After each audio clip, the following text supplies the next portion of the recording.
IPL టీమ్స్కి వచ్చే డబ్బు చాలా పెద్ద బిజినెస్ మోడల్ మీద ఆధారపడి ఉంటుంది. అందులో బిగ్గెస్ట్ సోర్సు మీడియా రైట్స్, అంటే టీవీ అండ్ స్ట్రీమింగ్ డీల్స్.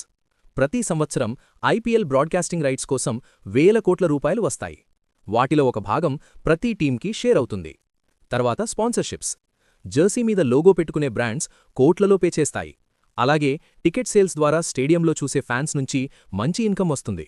ఇక మర్చెండైజ్ అంటే జెర్సీస్, క్యాప్స్, యాక్సెసరీస్ అమ్మడం కూడా పెద్ద సోర్సు. ఇంకా ప్రైజ్ మనీ కూడా ఉంటుంది, కానీ అది బిగ్గెస్ట్ కాదు. ముఖ్యంగా టీం ఎంత పాపులర్ అయితే అంత బ్రాండ్ వాల్యూ పెరుగుతుంది. దానివల్ల వాళ్ళు ఇంకా ఎక్కువ స్పాన్సర్స్ సంపాదిస్తారు. ఇంకా ఒక ఇంట్రెస్టింగ్ విషయమేమిటంటే ఐపీఎల్ టీమ్స్ కేవలం మ్యాచులతోనే కాదు, social media and brand promotions ద్వారా కూడా డబ్బు సంపాదిస్తాయి. ఒక్క ఇన్స్టాగ్రామ్ పోస్ట్కి కూడా కొన్ని టీమ్స్ లక్షల్లో ఛార్జ్ చేస్తాయి. అలాగే ప్లే ఆఫ్స్ అండ్ ఫైనల్స్కి చేరితే ఎక్స్ట్రా రెవెన్యూ వస్తుంది, ఎందుకంటే ఎక్కువ మ్యాచెస్ ఈక్వల్ టు ఎక్కువ టికెట్ సేల్స్ ప్లస్ ఎక్కువ విజిబిలిటీ. మరిన్ని ఆసక్తికరమైన వీడియోల కోసం లైక్ చేసి సబ్స్క్రైబ్ చేయండి.